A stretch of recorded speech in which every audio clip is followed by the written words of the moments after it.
अस्सलाम वालेकुम व्यूअर्स, आप देख रहे हैं अमान रेडियोलॉजी गैलरी चैनल। मेरा नेम है ताइला इमरान और आज हमारे साथ है सर कासिम अमान, जिनसे हम कुछ सवालात करते हैं कि सिटी रीनल एंजियोग्राफी के मुतालिक।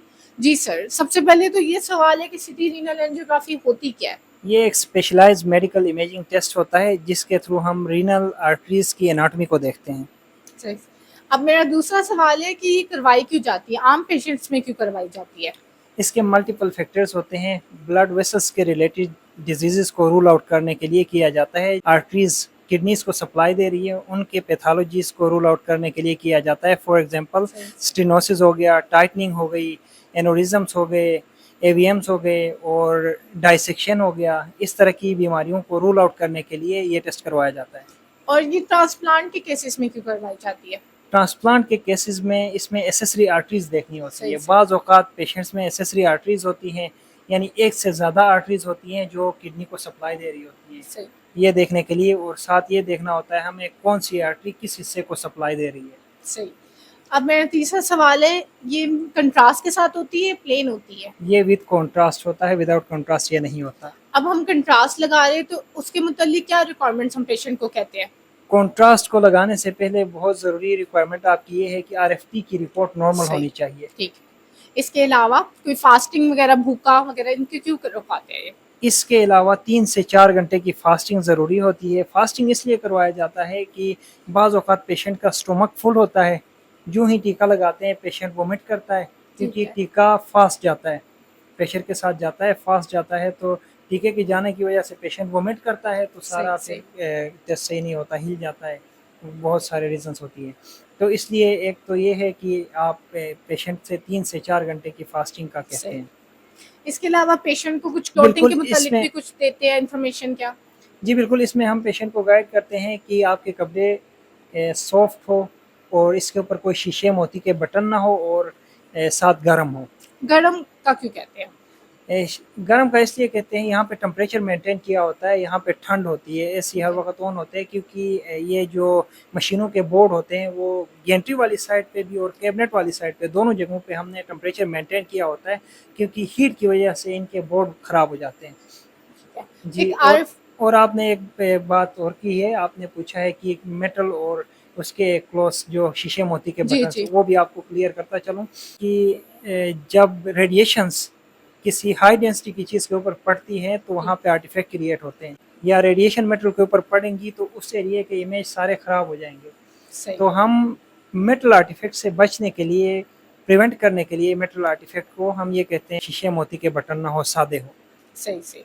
इसके अलावा आरएफटी की रिपोर्ट का जिक्र किया था, वो कितने टाइम तक वैलिड रहती है? आरएफटी की रिपोर्ट 1 हफ्ते तक वैलिड होती है, लेकिन जितनी फ्रेश हो उतना अच्छा है। हमने कंट्रास्ट का जिक्र किया था, तो कंट्रास्ट क्या चीज़ है? कोई पिलाने वाली चीज़ है या कोई टैबलेट फॉर्म में कंट्रास्ट होता क्या है? कॉन्ट्रास्ट बेसिकली एक इंजेक्शन का नाम है।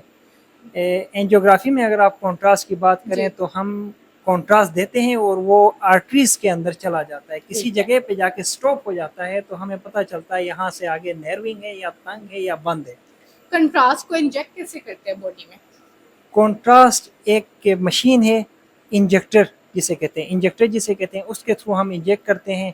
बाजू पे एक आईवी लाइन लगती है, आईवी लाइन लगाने के बाद उसको एक ट्यूब के ज़रिए कनेक्ट किया जाता है, जिसे एक्सटेंशन ट्यूब कहते हैं या वाई ट्यूब कहते हैं। उस ट्यूब के ज़रिए उस आईवी लाइन और इंजेक्टर को कनेक्ट किया जाता है, उसके बाद प्रेशर के साथ कॉन्ट्रास्ट वो मशीन फिर दे देती है। ये कंट्रास्ट फास्ट जाता है या स्लो जाता है? बिल्कुल। आईवी कौन सी लगाते हैं हम? आईवी इसमें आप 20 से 18 गेज के दरमियान आप यूज़ कर सकती हैं। 18 या 20 गेज इसके लिए बेस्ट होती है। कंट्रास्ट स्लो जाता है या कॉन्ट्रास्ट बहुत फास्ट जाता है। 4 to 5 ml पर सेकंड आप कॉन्ट्रास्ट इंजेक्ट करती हैं। कंट्रास्ट जब जा रहा होता है जिस्म के अंदर, मरीज को क्या महसूस हो रहा होता है उस टाइम? ये बहुत इंपॉर्टेंट सवाल है। अब अक्सर पेशेंट्स यही पूछते हैं इस कॉन्ट्रास्ट से हमें कुछ होगा तो नहीं। तो ये कॉन्ट्रास्ट जो है ना, नॉर्मल पेशेंट्स को जिसकी आरएफटी नॉर्मल हो उसके लिए इस कॉन्ट्रास्ट के कोई साइड इफ़ेक्ट्स नहीं होते, क्योंकि उसके गुर्दों के अंदर ये कैपेबिलिटी होती है कि वो उसे एक्सक्रीट आउट कर सके फ़िल्टर करके। तो अगर किसी का आरएफटी की रिपोर्ट सही ना आए फिर उस पेशेंट में ये टीका नहीं लगा सकते। और जब ये बॉडी के अंदर चला जाता है प्रेशर के साथ, तो सिर्फ 2 चीज़ें होती हैं, एक जायका बदलता है और जिस्म में हरारत की एक लहर सी दौड़ती है, ऐसा लगता है जैसे आपको हीट हो रही है। सही। इसके अलावा हमने कंट्रास्ट का तो जिक्र कर लिया, इसके अलावा हम अब जिक्र करें कि प्रोसीजर का। क्या मेरा सवाल है, इस प्रोसीजर में कैसे परफॉर्म करते हैं, उसमें फेजेस कौन कौन से लेते हैं? बहुत इंपॉर्टेंट सवाल आपने पूछा है। इसमें मल्टी फेजेस होते हैं। ठीक है। इसमें प्लेन, आर्टीरियल, वेनस और लेट एक्सक्रीटरी फेज, ये 4 फेजेस दिए जाते हैं। सबसे पहले तो मेरा सवाल है, आपने प्लेन का जिक्र किया, ये प्लेन फेस लेने की ज़रूरत क्यों आती है? प्लेन फेज इसलिए लेते हैं, इसमें कोई स्टोन वगैरह हो उसे देखने के लिए, किडनी स्टोन हो, यूरिटेरिक स्टोन हो या ठीक ब्लैडर है। में स्टोन हो, तो ये चीज़ें देखने के लिए। क्योंकि जब हम आर्टीरियल फेज लेंगे तो उसमें डेंसिटी ज़्यादा होगी, चमक इतनी होगी, हम डिफरेंशिएट नहीं कर पाएंगे ठीक आया है। कोई स्टोन है या कॉन्ट्रास्ट है। ठीक है। इसलिए हम प्लेन फेज लेते हैं। और वीनस फेस क्यों लेते हैं? वीनस फेज इसलिए लेते हैं कि हमें इसमें वेन देखनी होती है। सही। रीनल जो वेन है उसे देखना होता है, ये कहाँ जाके इंफीरियर वेना केवा में ड्रेन कर रही है, ठीक है। और किस लेवल पे जाके इंफीरियर वेना केवा में ड्रेन कर रही है और उसका लेंथ कैसा है और उसकी एनाटॉमी कैसी है। बेसिकली वेन की एनाटॉमी देखने सही, के लिए सही। हम वेनस फेज सही। लेते हैं। और एक्सक्रीटरी फेस क्यों लेते हैं? एक्सक्रीटरी फेज हम इसलिए लेते हैं, किडनीज से लेके ब्लैडर तक यूरेटर्स के थ्रू जो कॉन्ट्रास्ट पास होगा उसे हम ट्रैक करते हैं और देखते हैं कि आया किडनीज से यूरेटर्स और ब्लैडर प्रॉपर ठीक हैं और सही। ब्लैडर की अपीयरेंस, ब्लैडर की एनाटॉमी, अच्छा किडनीज की एनाटॉमी और यूरेटर्स की एनाटॉमी देखने सही। के लिए हम ये एक लेट एक्सक्रीटरी फेज लेते हैं। और ये प्रोसीजर कितने टाइम का होता है? लेट एक्सक्रीटरी फेज मिला के ये प्रोसीजर तकरीबन 20 से 25 मिनट का होता है। जी। और मेरा एक और सवाल है कि ये पेशेंट को दरमियान में हम सांस रोकने का क्यों बोलते हैं?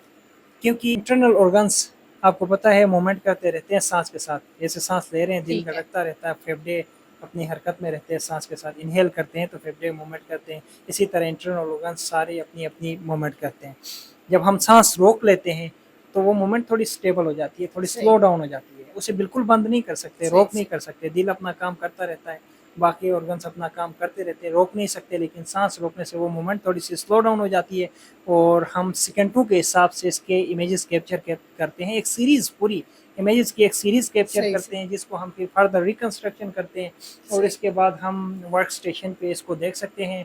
आप चाहे तो MPR में देख लें, आप चाहे तो 3D में देख लें, आप चाहे तो मीप में देख लें। मल्टीपल ऑप्शंस उसके बाद आपके पास आ सही, जाती सही। हैं। जी। मेरा एक और सवाल है, अब ये कंट्रास्ट लग गया, प्रोसीजर परफॉर्म हो गया, अब पेशेंट को कोई एहतियात बताते हैं प्रोसीजर के बाद या किसी किस्म की कोई एहतियात हो? जी, जी, बिल्कुल इसमें एहतियात ज़रूरी होता है। कॉन्ट्रास्ट टेस्ट कंप्लीट होने के बाद हम 10 से 15 मिनट इसको मॉनिटर करते हैं खुद ही और इसके बाद हम उनको कहते हैं पानी ज़्यादा से ज़्यादा पिएँ ताकि जो कॉन्ट्रास्ट लगा है वो बॉडी से एक्सक्रीट आउट हो जाए, यूरिन ठीक के है। साथ निकल जाए।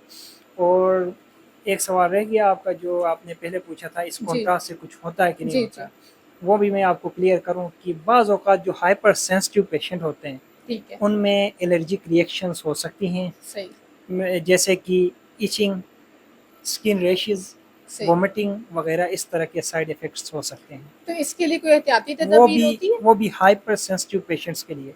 जी, इसके लिए 2 दिनों की तैयारी होती है। सही। जो हाइपर सेंसिटिव पेशेंट होता है वो हमें पहले बताता है, हम उनसे पूछते हैं कि आपको कोई एलर्जी तो नहीं किसी मेडिसिन से? अगर उनको किसी मेडिसिन से किसी किस्म की कोई एलर्जी है तो हम उनको 2 दिनों की मेडिकेशन देते हैं, ओरल टैबलेट्स देते हैं। वो अपनी 2 दिनों की मेडिकेशन पूरी करके आ जाते हैं तो फिर हम उनका फर्दर IV कॉन्ट्रास्ट के साथ स्टडी करते हैं।